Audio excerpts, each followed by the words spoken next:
Assalamualaikum warahmatullahi wabarakatuh. Selamat pagi kawan. Waktu di sini menunjukkan pukul 9 pagi ya. Selamat 9 pagi. Yang mana pagi tadi di daerah kami sudah turun hujan kawan ya, sudah turun hujan. Ini adalah selepas turun hujan, walaupun hujannya sebentar tapi lumayan bisa membasahi tanah, sehingga kelembaban dari tanah terjaga untuk tanaman porang kita.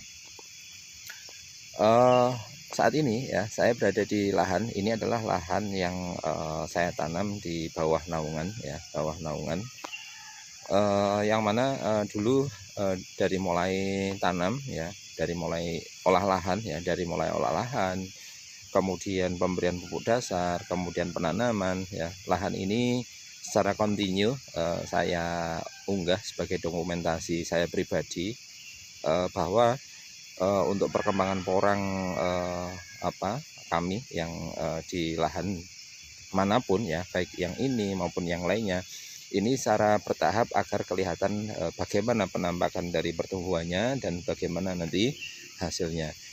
Ya, tujuan dari kita memvideo ya tanaman-tanaman yang ada kita tanam ini bukan sekedar untuk eksis di YouTube, bukan ya kawan, tapi karena dengan tujuan adalah sebenarnya untuk tujuan apa? Tujuannya adalah agar riwayat dari pertumbuhan tanaman kami yang di lahan manapun itu terdokumentasi.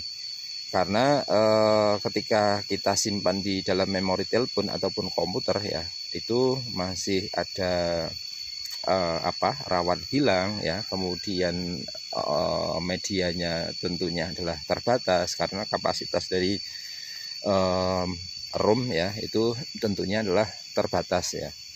Kalau setiap hari 2 giga kita simpan tentunya nanti akan penuh. Nah, ini adalah tanaman kami ya, tanaman kami yang dulu kita tanam dari bibit katak kawan ya, kita tanam dari bibit katak. Penanamannya adalah di bulan Oktober ya. Riwayat dari mulai ya olah lahan tadi sudah saya sebutkan, sudah kita upload. Nah, posisi tanaman adalah semacam ini kawan. Ini tanaman ya, tanaman porang yang pada lahan ini sudah kita siangi kawan ya, baru kita siangi.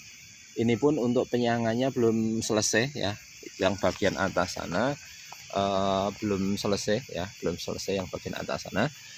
Kemudian untuk yang lahan terbuka kemarin sudah selesai ya, kita siangi. Saat ini masih dalam proses pemupukan. Nah, ini baru kita siangi kawan, keadaannya sudah cukup bersih ya.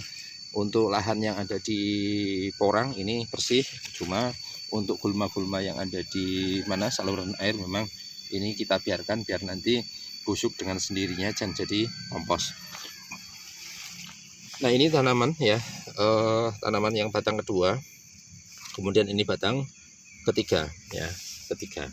Ini mungkin saat ini sebentar lagi juga idealnya juga memunculkan tunas yang keempat ya, memunculkan tunas yang keempat, sehingga nanti harapannya adalah bisa muncul tunas keempat. Nanti setelah ini, setelah selesai penyiangan, nanti kita pupuk kembali. Nah, kemudian ini adalah batang kedua kawan ya. Batang kedua dari tanaman katak pun ya, kadangkala walaupun tidak banyak ya, ini menghasilkan katak yang cukup besar juga ya. Ini adalah batang kedua. Nah, kataknya sebesar ini kawan ya, dapat 4 ya, dapat 4. Kemudian kalau yang batang pertama sudah ripah, ini batang keduanya sebesar ini. Nah, tidak semua tanaman porang ya, ini kalau batang pertama paling dapatnya katak ya kecil-kecil segini atau lebih besar sedikit lagi ya. Artinya gini, tidak semua tanaman porang yang kita tanam itu walaupun dengan media tanam yang sama, kemudian pemupukan yang sama, perawatan yang sama, kemudian besar bibit awalnya pun tidak jauh berbeda ya, tidak begitu jauh berbeda, tapi hasilnya tentu bervariasi ya, bervariasi. Nah, ini baru tumbuh tunas yang ketiga ya. Mayoritas yang tunas pertama ya atau batang pertama itu mayoritas sudah ripah kan ya, seperti itu ya, itu sudah hampir lepas. Mayoritas sudah semacam itu. Yang terutama adalah untuk tanaman-tanaman yang kita tanam langsung tumbuh, itu biasanya untuk batang ketiganya sudah mulai lepas. Nah, alhamdulillahnya kalau dulu ya kita tanam contoh misalnya menggunakan katak yang sebesar ini ya, ini kurang lebih isi sekitar 350 per kilogramnya ya. Ini paling tidak kita sudah balik modal, kawan. Balik modal dalam artian dulu kita tanamnya dengan katak ini, kemudian kita saat ini ya minimal dapat katak yang sebesar ini juga kembali ya. Untuk permodalan dari bibit sudah kembali ya. Contoh misalnya ini pun kataknya ya lumayan lah ya, lumayan. Untuk permodalan dari bibit sendiri sudah kembali, kawan ya. Kembali dalam artian bahwa dulu kita tanam dari menggunakan bibit itu ya, saat ini sudah kembali, terutama untuk batang-batang kedua ya. Batang kedua itu kataknya cukup besar ya, cukup besar dalam artian ya besarnya itu sudah nampak kelihatan ya. Kalau yang semacam ini biasanya sekilo isi 1000 ya, bahkan bisa 1000 up. Ini terutama adalah untuk batang-batang yang pertama. Untuk batang kedua ini nanti juga akan lebih besar lagi ya. Berjalannya usia ini masih keras ya. Nanti kalau sudah mulai keriput ya akan membesar. Nah, kemudian yang ini juga batang kedua ya, kataknya sudah cukup besar, kawan. Nah, kemudian memang betul untuk masalah besar kecilnya katak itu mayoritas dipengaruhi oleh pemupukan ya, pupuk yang kita gunakan ya, pupuk yang kita gunakan.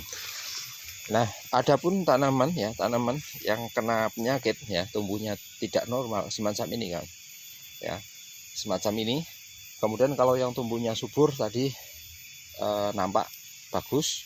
Nah, ini beberapa, terutama adalah tanaman yang berada di bawah naungan yang terlalu full, itu pertumbuhannya kurang bagus ya, pertumbuhannya kurang bagus. Ini ya dari segi pertumbuhan kecil ya, kecil, kawan. Ini pertumbuhannya juga kecil, kurang sehat, daunnya kurang sehat ini terutama. Walaupun kita memberikan perlakuan yang sama ya, perlakuan yang sama itu akan memiliki hasil yang berbeda pada setiap lahan ya. Kita budidaya itu tidak 100% berhasil, kawan ya. Artinya ada sekitar 10% tanaman kita itu paling tidak pertumbuhannya agak terhambat ya. 10-15% itu pertumbuhannya terhambat. Ya. Ini lumayan ya, kataknya sudah ripah, kawan ya. Katak yang sudah ripah semacam ini nanti kita bawa pulang, kita simpan ya, untuk dijadikan bibit pada musim yang akan datang. Nah, yang sekecil-kecil ini biasanya isinya sekitar ya 700 sampai 1000 biji per kilogramnya. Lumayan ya.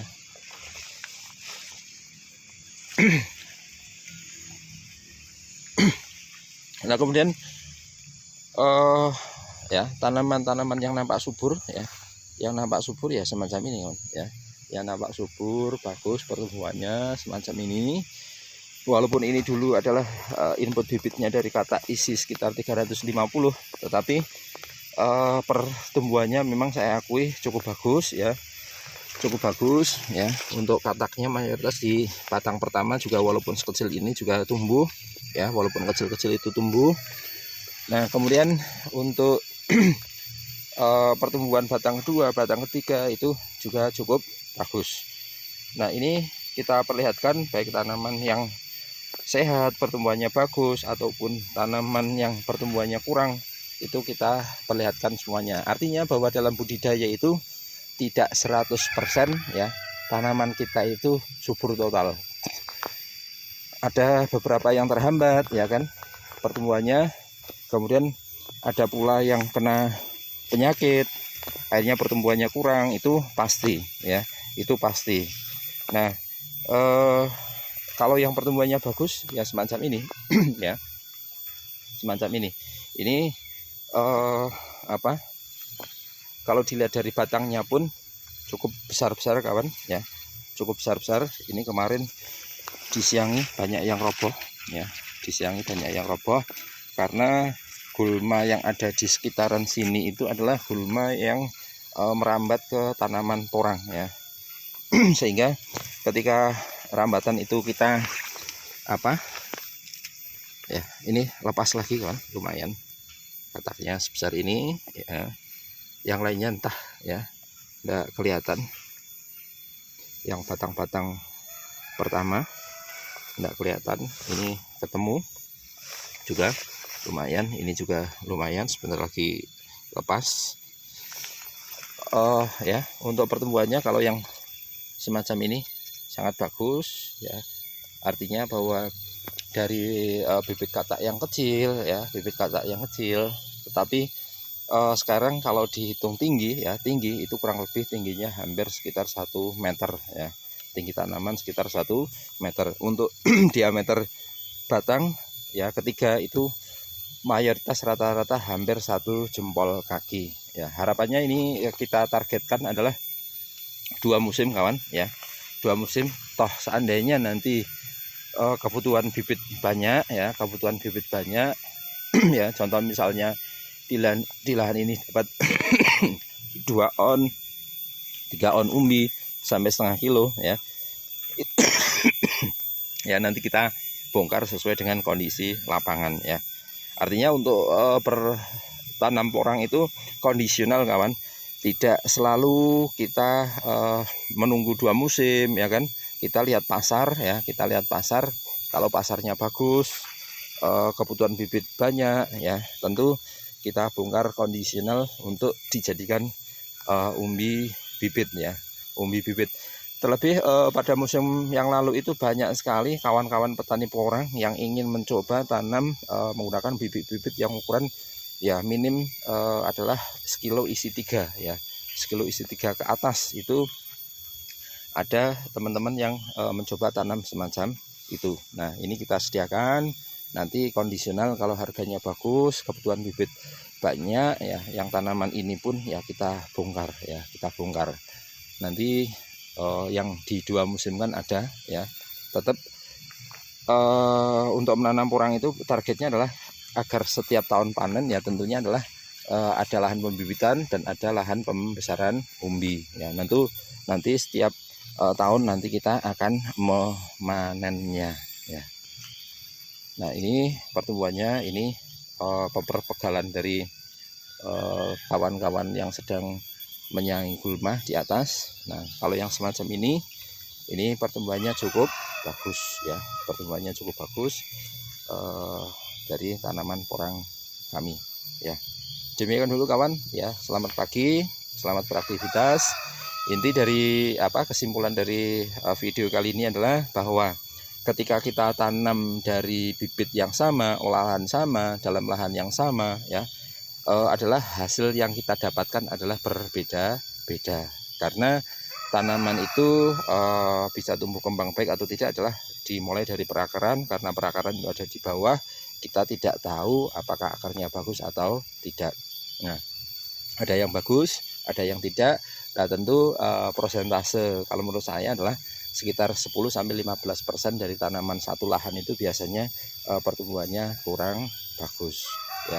Maka kemarin ketika saya membuat RAB pun ya, kita kurangi sekitar 10-15% yang kita anggap gagal. Yang 85% sampai 90% adalah hasil dari tanaman kita yang subur. Itu saja kawan, terima kasih, selamat pagi, selamat beraktivitas ya. Ini matahari sudah mulai menampakkan sinarnya, semoga saja tanaman porang kita sehat ya. Sebentar lagi 2 atau 3 bulan lagi kita akan melaksanakan panen tanaman porang ya. Terima kasih, assalamualaikum warahmatullahi wabarakatuh.